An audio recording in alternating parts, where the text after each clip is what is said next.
Buenos días, queridos amigos. Aquí estoy en el Día de la Virgen. Me han venido a visitar, lo han venido a visitar a doña Dolores Sayago, mis queridos amigos del alero quichua, Alejandro Iñiguez y Verdún. Eso, para doña Dolores está muy emocionada, es una alegría inmensa que le dan en este momento a ella, que se está recuperando de su salud. Esto es un aliciente muy hermoso para ella y les agradezco a estos muchachos del alero quichua que siempre andan con la música a cuesta y haciendo para prevalecer nuestras tradiciones.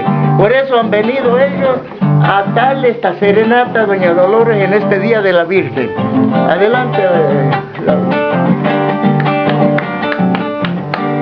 Whisky como el algarroba, soncoy como flor de brea, ahí anda doña Dolores bailando la chacarera.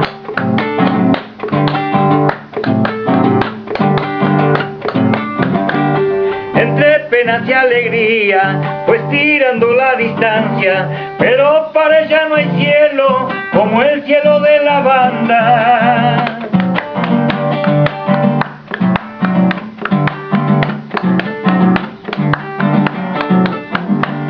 Por eso cuando ella baila debajo de las estrellas, se miran unas con otras queriendo seguir su huella. Ahí anda como la brisa y baila como jugando, y el viento le hace caricia porque ella cumplió 100 años.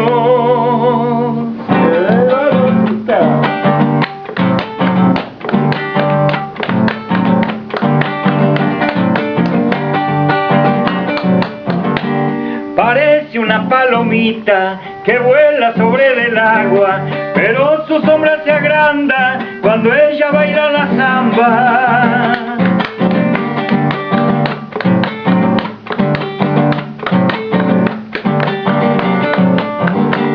El ángel de sus entrañas es el hijo que lo guía para que siga bailando igual que la Teresita.